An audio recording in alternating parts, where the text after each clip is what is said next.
Today is January 9th of 2024. I had to think a minute before I gave that year number because we have now started the first podcast of the Chapter 49 podcasts in the new year, 2024. We're very happy you've joined us. I think it was the 19th of January when we last spoke with all of you and delivered this presentation on YouTube if you're watching that way. Of course, Chapter 49 represents most IRS employees in the state of Indiana.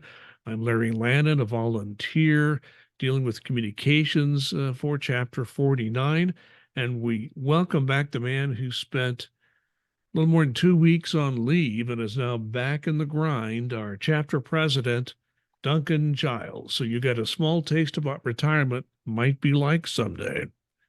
Yep, a little bit. So, but that's a little ways down the road for me at this point. Yeah, don't want to start any false rumors. You're not retiring. Yeah, I am not retiring.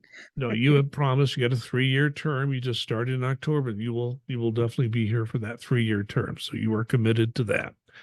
So I don't have to worry about that because I retired over 12 years ago, Duncan. So I don't have to worry about the rumors. There's no rumor there.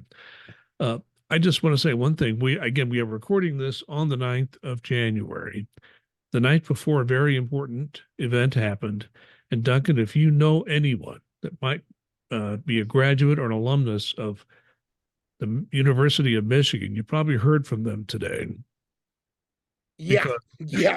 University of Michigan, those fans are to the moon and back. They've just won their first national championship really ever since we had a playoff. I mean, the last time they won a national championship was back in the old. I'm old enough to remember this, when you had your bowl games and you had no national championship game.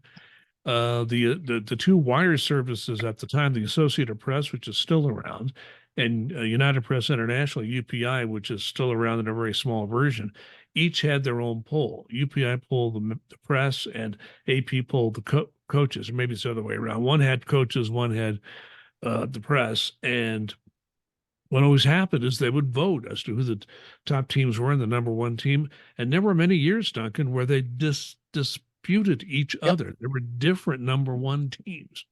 You could say there was a consensus number one if you had that, and it was just a matter of reputation or what people decided to vote in the press or amongst the coaches. So we actually have a championship game now, which is going to expand into more teams next year. But University of Michigan now has a national championship. So congratulations to U of M grads, but I'll be really glad when they've kind of gotten over this and we don't hear from them anymore.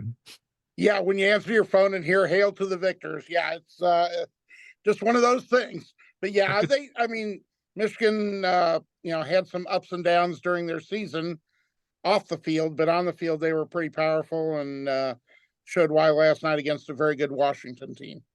Yes, they were accused of sign stealing, something I'm sure no one else ever does.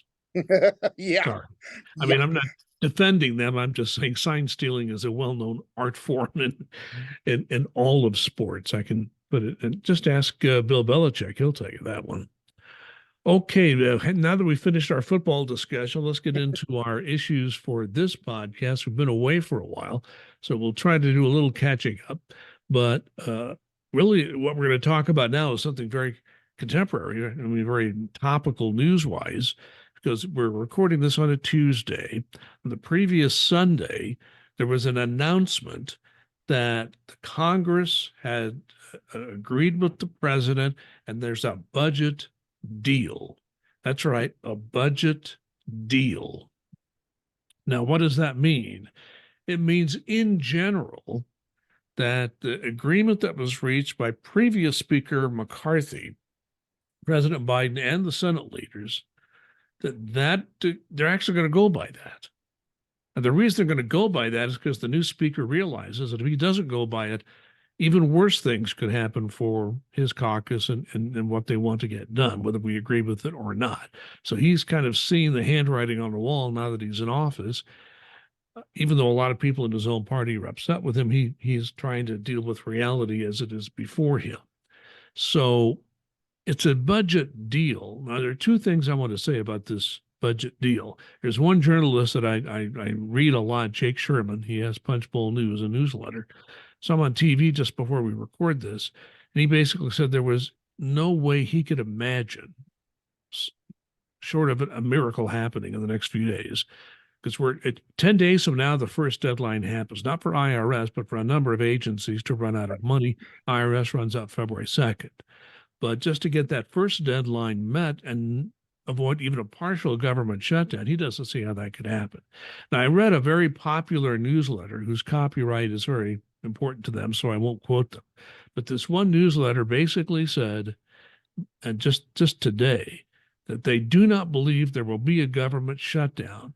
They're just not quite sure how the Congress will do it. So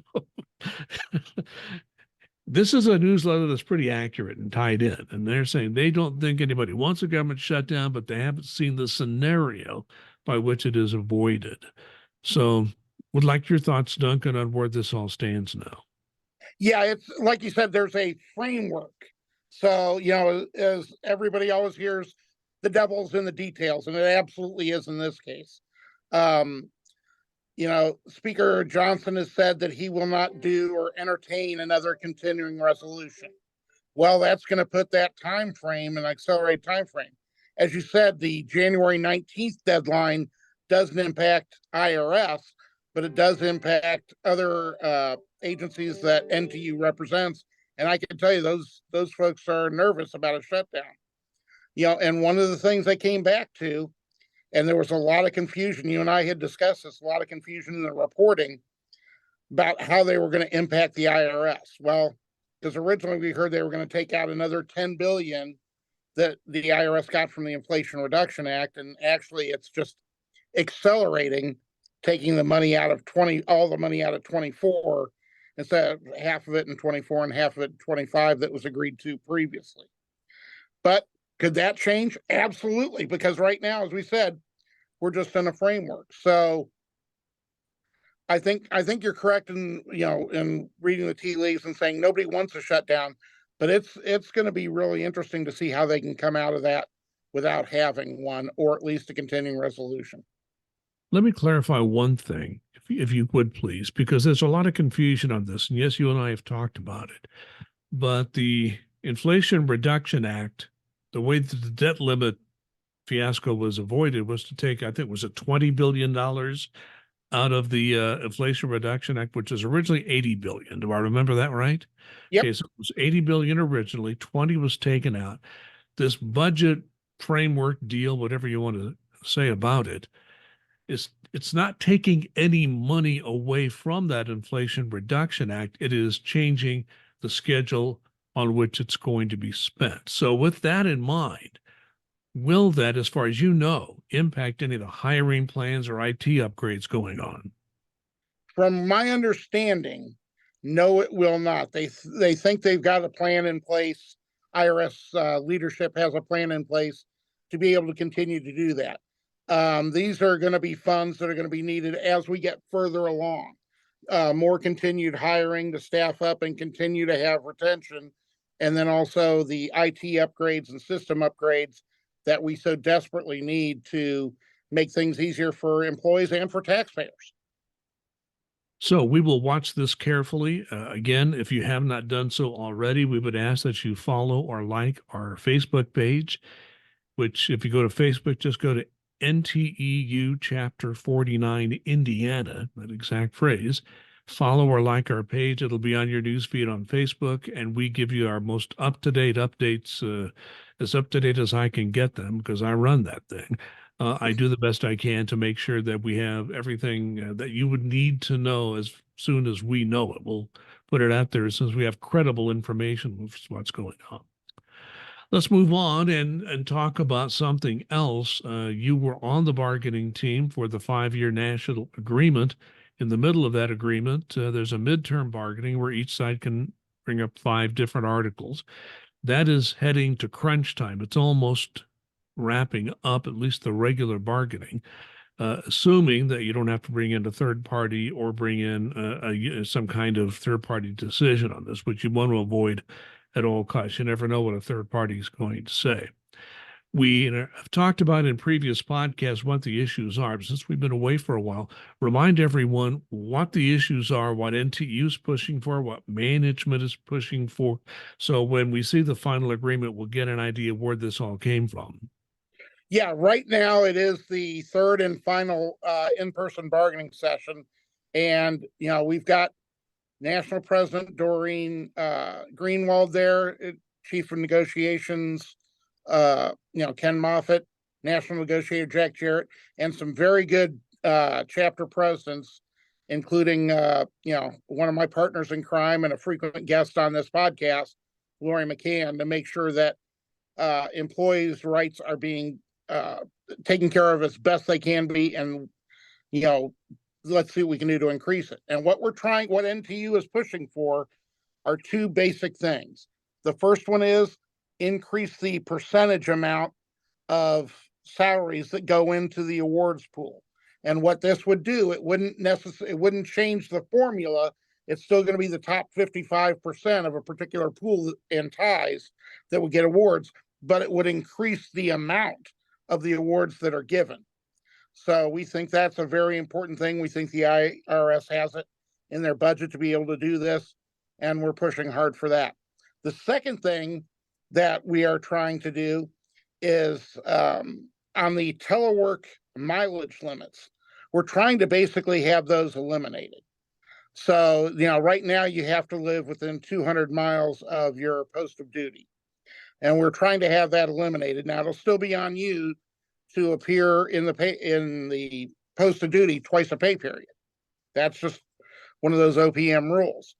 But, if you do want to live further away, and, and I know people who've done this, fly in, things of that nature, you have that availability to do that. So those are the two things that NTU is pushing hard for. IRS is pushing very hard on hoteling. And what we have across the country is there are an awful lot of empty cubicles across the country in different posts of duties. An awful lot. There are some places that you can shoot a shotgun in and not hit anybody. Well, it appears that the IRS doesn't want to hire in those places. So that, leads to a lot of, wanting to do rent reductions, and they want to do hoteling, which is also called desk sharing. And they want to go to beyond 3-to-1. They can do 3-to-1,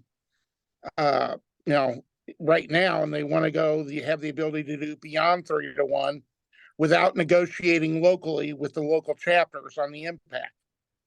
Someplace like Indiana, I understand desk sharing, I understand hoteling, but if we've got empty desks, why is there a need to desk share right now if there are empty desks? That's one of the points that's being made at the national level in these negotiations. So we're just waiting to see how that's going to be turning out. And like you said, is there going to be a need to go further in this with a fact finder / mediator, or is it going to be resolved this week? It'll be interesting, but I can tell folks that are listening and watching out there that NTU is pushing very hard for the best deal that we can get for the employees. And I think that going to fact finding and arbitration is always an option, but I would say, Duncan, that if you can get the agreement at the bargaining table with the two parties, that is the best way to get it done if it can be done. So we'll be watching that closely and updating people on our Facebook page and on this podcast as well. Something else is coming up, and it's I think a little scary for some people, but I want you to explain what's going on. We've talked about this on a few other podcasts, but there's a personnel security wave that is coming. 14,000 people, that's a big number. 14,000 employees in what are called moderate risk positions will be having these security investigations done. I've been through them years ago. They used to be very intrusive. They took hours and hours to do. You say they've revamped them. It will still take some time for the employee to provide some information for this. So tell us again why this is being done and what's going to be expected of the employee when you're told, hey, it's your turn. You get the security reinvestigation now. Yeah, the first thing is these are for folks in moderate risk positions. And people are going, well, how do I know what's in a moderate risk in my position? Well, you go to your specific PD, your position description, and it will have that about 2/3 of the way down the front page. And, I can tell you but it varies, a slight difference in the job can do that. CSRs and accounts management, for instance, are low risk. They're not moderate risk. So they're not going to have these reinvestigations. Leads, however, have been made moderate risk. So they would have these investigations. Some managers will have them and, bargaining unit employees may not, or vice versa. It just depends. It all depends on when they did these position descriptions that went through OPM, what did they, judge the risk as? Basically, what kind of not damage you could create, but what information you have available, what could you do in the system, that sort of thing. So people are going to be like, oh my gosh, I've got this. What am I going to do? You're going to get notice on this. They have to send it out to your manager and yourself 30 days ahead of time. They said they're going to do 14,000 people this fiscal year. Personally, I think that's a really, really lofty goal that they don't have a chance to hit. Because I was just talking to somebody today who's on their 7th month of waiting to hear back on this. So if they've got one person that's waiting 7 months and they're going to do 14,000 in 1 year, okay. But it's, people are like, well, what am I going to have to include? There'll be a list. You will get time to do it, both gather your research and also, you get 8 hours on the clock to do this, to get this all filled out and submitted, and it's all done electronically. You have 15 work days from once you get the notice to be able to get this completed and in. And is it intrusive? Yeah, I don't think it's as intrusive as it used to be, especially for moderate risk, and taking a look at the list. And if you go on the IR web and take a look at, just put in moderate risk investigations, you'll be able to see what type of information that they're going to be looking for. So I guess the real question that nobody probably knows the answer to is this. I know when I was a manager, I had an awful lot of my employees go through this, especially ones that were coming into my operation from another part of the service or new. Will these be government employees or contractors, or do we know these people doing the investigations? Supposedly going to be government employees. I would bet big money that they're going to be contractors involved in this, just because of the fact that sheer numbers they're talking about. They're just not going to have that many able to do that for the 14,000 people that they need. I just don't see that for strictly IRS employees. Now they may get other, they may get people from DOD or other governmental agencies that are part of government but not part of IRS to assist in this. We just don't know yet. All right, so we'll know later, but 14,000 is the goal. We'll see if they get that goal as far as the reinvestigations among the IRS personnel. You gave a pretty good idea of what types of jobs are likely to undergo this. Something else that may impact employees. The management is now saying that there will be a review of all position descriptions and organizational structures. OMG. I mean, that I know something about this. I've had to look these up in the past. Well, let's just start with position descriptions. There's so many of them. And then you've got the organizational structures are changing all the time. So there's going to be a complete review of all that. So let's say you are told that your position description is under review. Should an employee be concerned about this, feel good, bad, or indifferent about it? Basically, it's going to happen. They're giving this at least a few years to do through 27. So they'll be able to take some time. And once they do these reviews, they may do in-depth reviews, they may do quick reviews. We are not sure yet. We're still getting information on this. Um, you know, an employee may be asked to be part of a desk audit. Well, what's a desk audit? What do I have to do? They'll want to know what type of work you do on a day-to-day basis, what it entails, how in depth it goes, that sort of thing, to make sure it has the proper grade. And everybody always assumes that their position is going to get a higher grade, that it should be a higher grade. Just because you've got a ton of work doesn't mean it's a higher grade. It sucks when you have more work than you can handle. It absolutely does. And that's something that should be discussed with your manager. But that does not equate to a higher grade. It's the type of work that's being done, not the volume of work that's being done, that's going to determine what grade that this comes out at. So I would not, if I were anybody, I would not lose any sleep over this. I wouldn't worry about it. If you're asked to participate, you and your manager will discuss it and figure out, how to move forward and what information you need to supply. But at this point, we're still in the, I wouldn't say infancy stage of this. I would say that, this is just being just born. So it's very, very, very early in the process. And we're still at National NTU, still gathering information on exactly how this is going to work. Once we have more info, we'll absolutely pass that along. Okay, very good. Just, I guess the main thing is don't panic over this. Yep. If you have any questions, talk to your chapter. They can explain more. Well, in chapter 49, you talk to Duncan or one of his stewards in Indiana. Anywhere in the country you may be watching or listening, just check with your own local chapter. There's something that's been around for a long time. It's called the Voluntary Relocation Program. I believe it's part of the contract, if I recall correctly. There's a deadline coming up on that. Explain what that program is, what it's for, who it's for, and about the deadline coming up. Yeah, let's say that you are an employee in Indiana, and for whatever reason, be it relatives, be it warmer weather or something of that nature, you would rather be in Atlanta. You'd rather be in a call site in Atlanta than in Indianapolis. So you put yourself on the voluntary relocation list that you can find on USA Jobs, and you put in for this. Okay, well, this means I'm going to get it, right? No, it doesn't.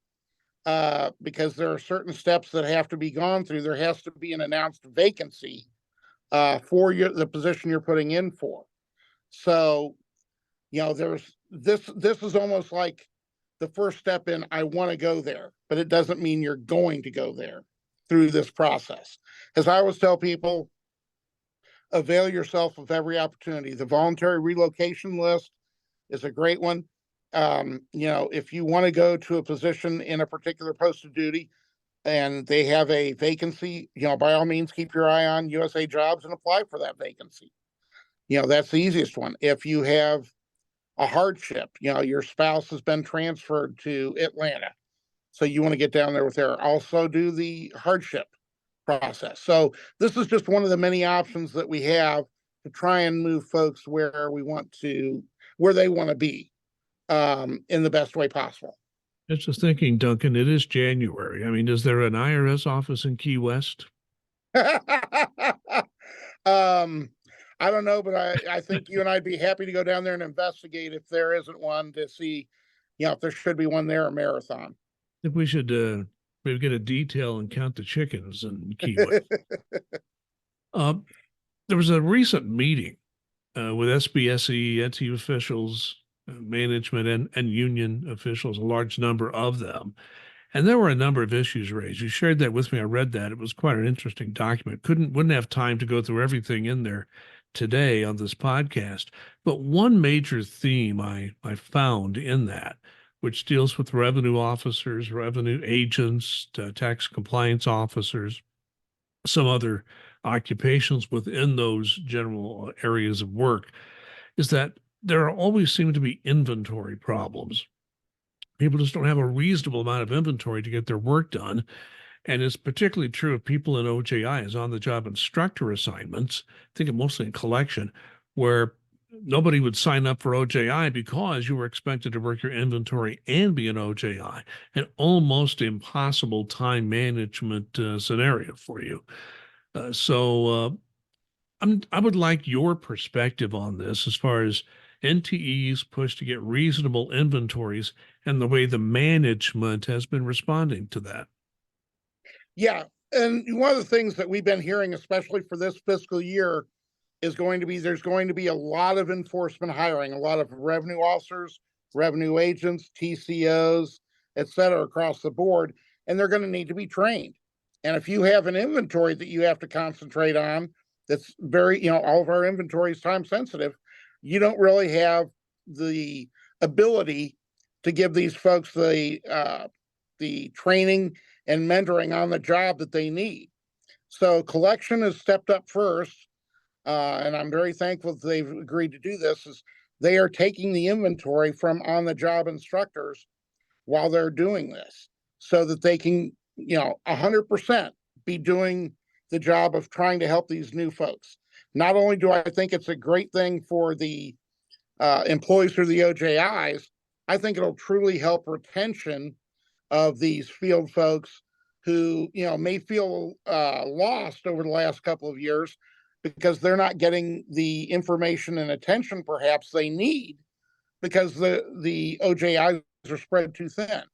So we're hoping that the other business divisions will follow the lead of collection and, basically say, okay, we're going to take your inventory. It's the classic short-term pain for long-term gain scenario. And we really hope the rest of the IRS will follow through with this in the field, folks, for ROs, RAs, TCOs, et cetera, to be able to do this to, make it a better experience for everyone.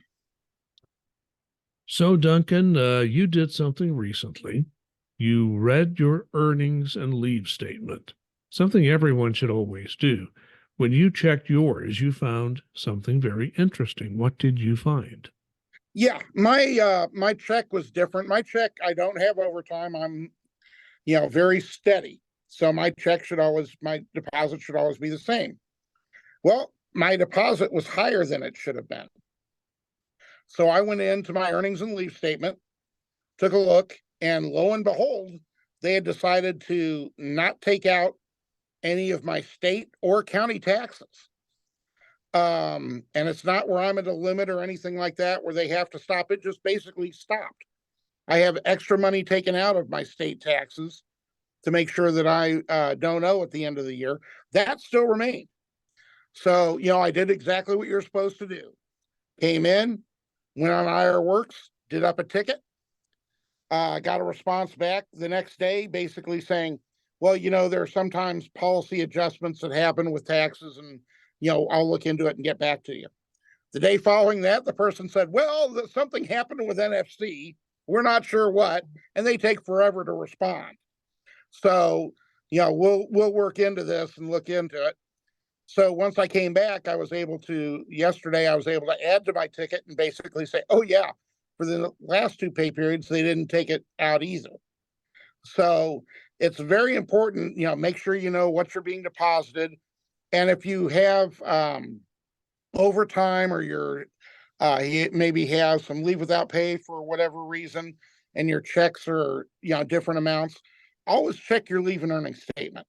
Make sure that that everything is properly being done, that the right taxes are being taken out, so you can catch it early, rather than have a bad surprise at the end of the year. Well, I didn't know they weren't taking out my state and county taxes. Well, and the IRS does expect you to pay your state income taxes, right? Absolutely. So you better stay on that. If it's not being withheld and you think it is, yes, exactly. You don't want to get into any kind of an issue with that later on for not paying your state taxes. Okay, Duncan, time for your final comment. I just, as you noted at the start, I was just coming off of my traditional. I usually have a lot of user loose, so I took it at the end of the year, and just spending time with family and friends, in particular. My daughter Madison, her husband Travis, and just spending time with them, and any moment that I am able to spend with my wonderful wife Kim is well worth it. So I just want to say I so appreciate the time off, but I'm always, when I come back, I am ready to get back to what I need to do. And that's making sure that the employees in the state of Indiana and several times a year across the service are well taken care of, not being abused, and their rights are being upheld. My final comment is really something we've talked about a lot on this podcast, even this one, has to do with telework. OPM did a study on telework for the fiscal year 2022. It takes a long time to roll this information and this data up. But in that period of all the federal employees in all the different civilian workforce areas of federal employment, 46% of federal workers took some kind of telework. Might have been brief, might have been extensive, but 46%, almost half of all federal employees did some telework. But the biggest finding of this study was that productivity is not hindered, despite what some people in Congress say. In fact, productivity is enhanced when you do telework. So I think we all just need to keep in mind that telework is a benefit for a lot of people, but it's not a benefit to sit on your couch and watch a replay of the University of Michigan winning the national championship. What you're going to do is do your work, and the data show that people working from home generally are working more productively. I rest my case, Duncan. Yep, I couldn't put it any better. Okay. You just heard Duncan Giles. He's our chapter president here at Chapter 49, representing IRS employees in the state of Indiana. We thank you for joining us. We've been away for a while because of the holidays, and Duncan got some well-deserved time off. I'm a retiree. I don't exactly get time off, I guess. It's just I'm always retired in that sense. But we thank you again for watching and listening. Please be safe and be kind.